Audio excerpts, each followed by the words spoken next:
Ver é diferente de enxergar.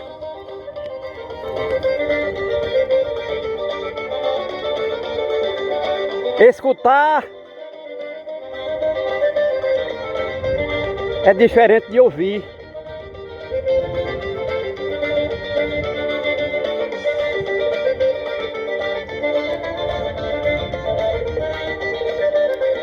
Todos os animais têm um sentido da visão e da audição e mais 3 sentidos físicos.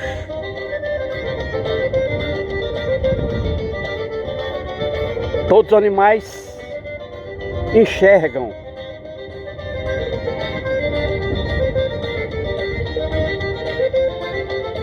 Todos os animais escutam. Porém, o homem é o único animal que vê e ouve, porque é intelectual. Nós estamos aqui nesse ambiente fazendo um vídeo de educação ambiental. E certamente outro animal, se chegasse aqui, não ia saber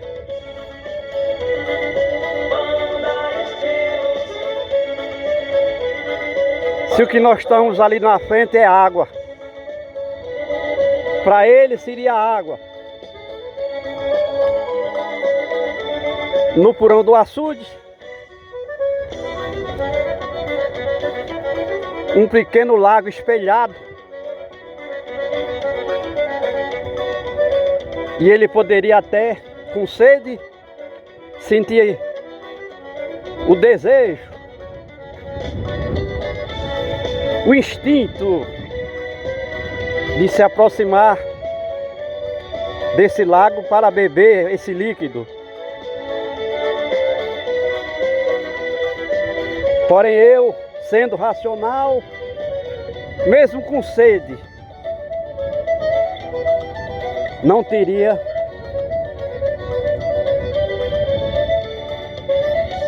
essa atração por esse líquido. Mas o homem construiu isso aqui, um açude. É um reservatório. A gente vê ali a parede, provavelmente já tem mais de 70 anos de construído aqui, como forma de captar água durante as chuvas, durante o período chuvoso, que a gente chama aqui de inverno, armazenando essa água para disponibilizar da água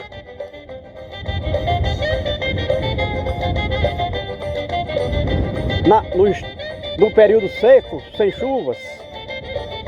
E aqui a gente sabe que o período chuvoso é de no máximo 120 dias. E o período verão, então, pode chegar a 240 dias sem chuvas. Nós estamos então vendo aqui a parede de terra que o homem construiu para barrar. Aí alguém já chama de barragem. Mas pelo fato de ser parede de terra é açude. Então essa parede de terra foi construída para tapar o fluxo de água de um riacho. Quando o riacho recebesse água das chuvas. E de repente nós estamos vendo aqui essa pequena vala que o homem escavou. É o sangradouro. E pelo aspecto nós podemos dizer com certa segurança que jamais passou água aqui vindo do açude, pelo excesso de água acumulado no açude. E nós estamos falando de um açude que já está aqui há 70 anos. Significa dizer que em 70 anos não teve água suficiente para fazer esse açude encher e sangrar.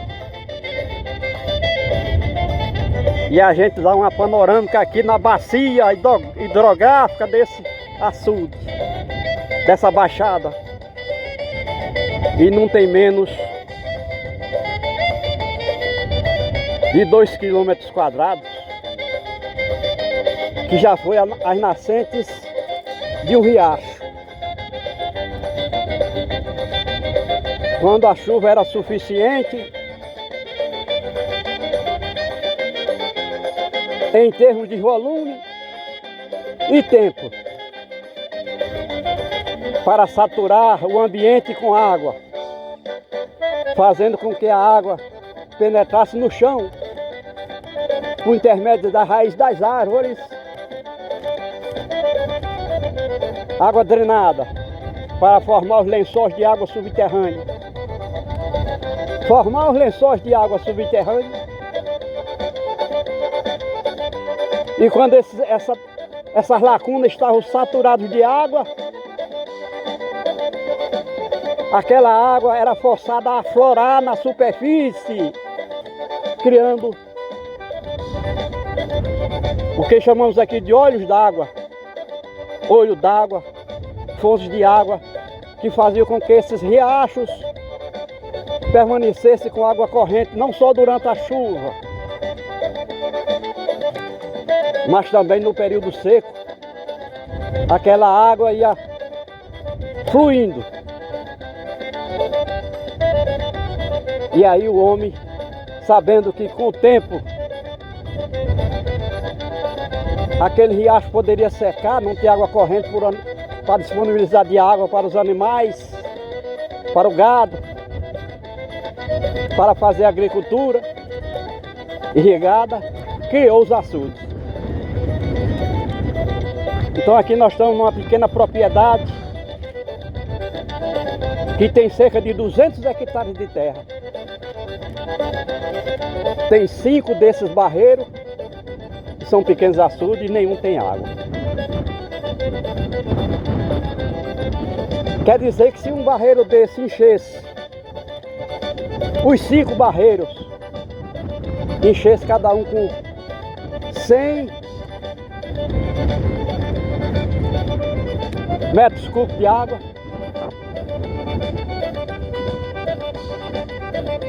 os 5 teria,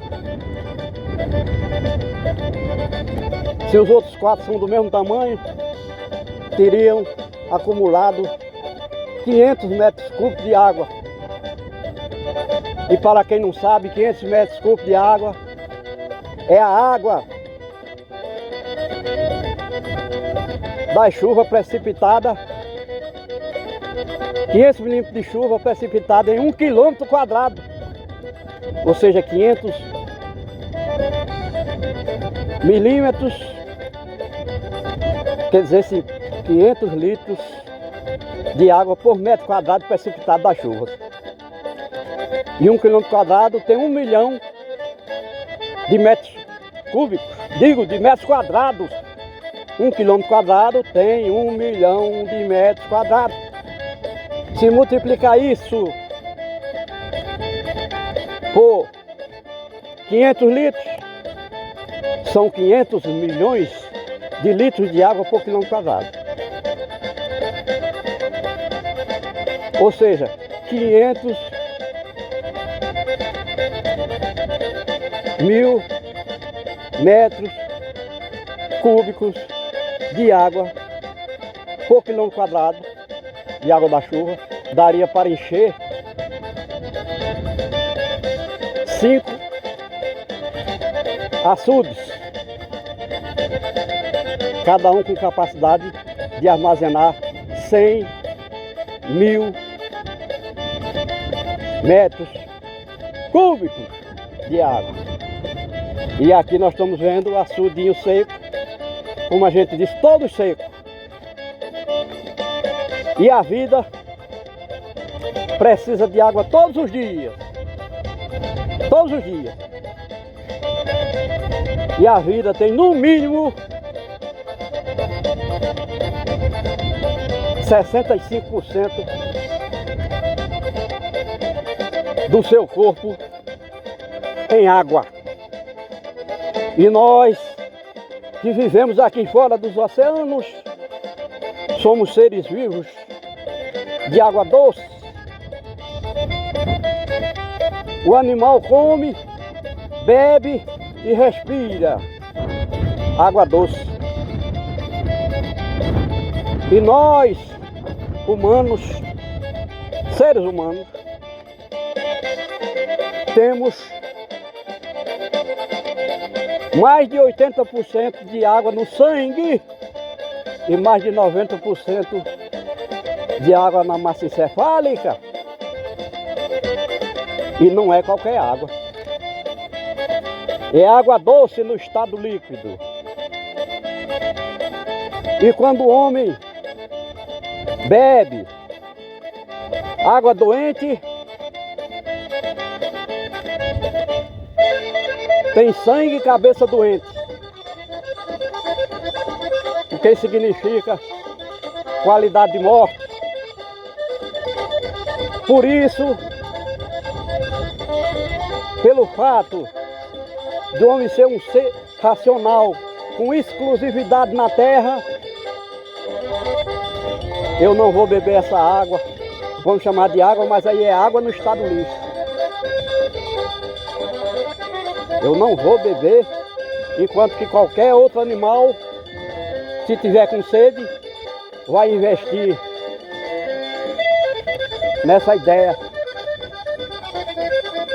E assim, enquanto um animal bovino pode viver 20 anos ativo, se reproduzindo, aqui o animal não vive mais do que 5 anos. E alguém poderia, além de um animal irracional, imaginar que isso aqui é água? Bem, isso foi criado, a represa foi criada como represa de água.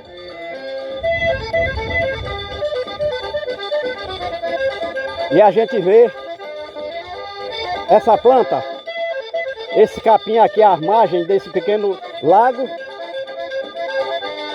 bastante verde, vigoroso. Enquanto que lá nos altos, distante da água, está amarelando o capim, vai morrer, secar e morrer. Porque esse capim aqui está com a raiz ao alcance dessa umidade. E essa água que seria tão prejudicial para o animal beber, é benéfica para a planta. Porque isso aí é matéria orgânica que está dissolvida nesse líquido. E a planta tira apenas a água no processo de captação por intermédio de suas raízes. E mesmo com a matéria orgânica, é adubação, é vida. Por exemplo, no Brasil, existe uma planta conhecida como aguapé, nativa da Amazônia e do Pantanal, que já chegou também aqui no Nordeste, que ela é capaz de viver em rios de esgotos, em água suja, como essa aqui, e se alimenta dos elementos degradantes que existem nos esgotos. É capaz até de se alimentar de metais pesados, como forma de limpar a água, tornando-a potável. E essa massa orgânica do aguapé pode ser utilizada em biodigestor para produzir biogás, que é energia. produzir biofertilizantes para as plantas. E é possível produzir álcool com a matéria orgânica do aguapé. E o aguapé tem sido utilizado no mundo inteiro. Uma planta brasileira utilizada no mundo inteiro para tirar 97% das impurezas dos esgotos na água. Então nós temos capacidade, então, com essa planta, de tratar esgoto de forma natural. Enquanto isso, o rio Potengi, que é o Rio Grande do Norte, que deu o nome à capitania, à província, e ao estado do Rio Grande do Norte, é uma fossa entre São Paulo do Potengi e sua foz, no mar, em Natal.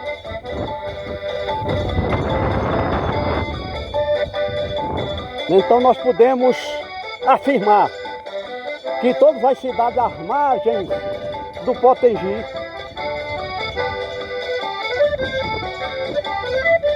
lançam seus esgotos sem tratamentos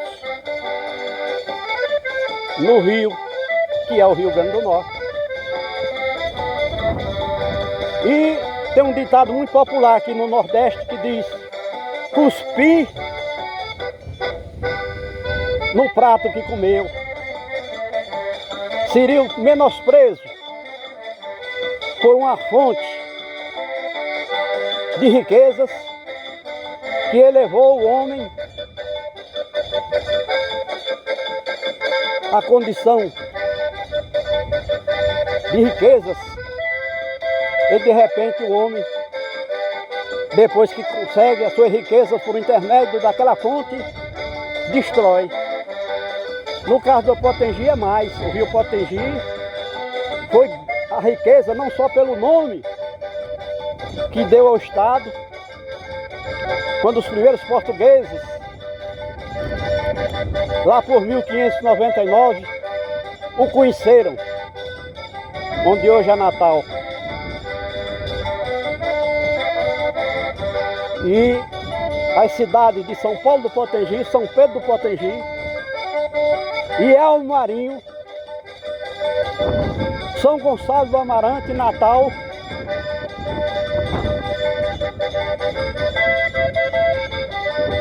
jogam seus excrementos sem tratamento no rio Potengi, que é o Rio Grande do Norte.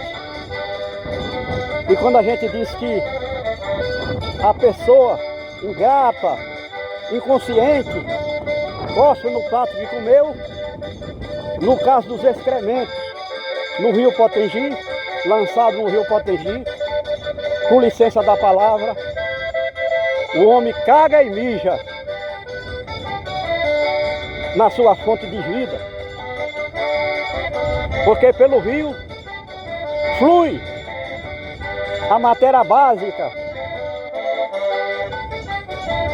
do sangue dos animais e da seiva dos vegetais. Nós estamos mostrando assim que neste pequeno vídeo de educação ambiental,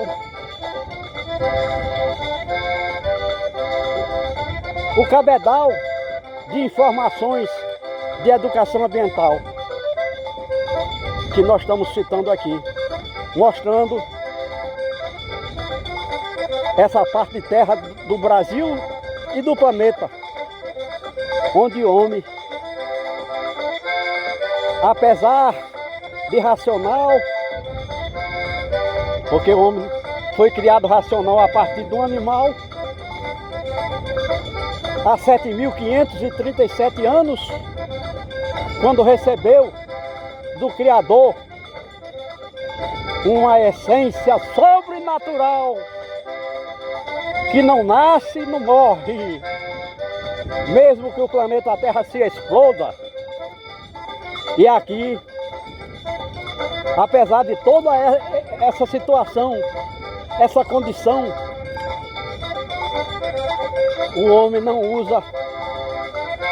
utiliza a sua capacidade intelectual para criar vida. Ao contrário, usa a vida, destrói a vida. Isso não é bom. E certamente o homem está cavando sua sepultura na terra. Já somos a 17ª espécie de hominídeo. As outras 16 desapareceram daqui do planeta porque não tinha capacidade intelectual para arquitetar obras que pudessem equilibrar o desequilíbrio, tendo em vista que o planeta Terra é um planeta vivo e a atmosfera, que é a parte climática, que controla a luz do sol, que controla as chuvas, que cria as nuvens, o vento, a umidade do ar, do chão, e tudo o que existe aqui na Terra, em termos de vida. E o homem não tem capacidade de disponibilizar de uma obra hídrica, como seja o Rio Grande do Norte, por exemplo, está com menos de 50% de sua reserva de água nesse momento. Apesar de ter chovido, no território do Rio Grande do Norte, em 2025, 26 bilhões de metros cúbicos. E aqui está a prova. A água sumiu, com o aquecimento global em andamento. Com o aquecimento global em andamento, a fuga de água nos reservatórios, nos corpos de animais, nos corpos de vegetais,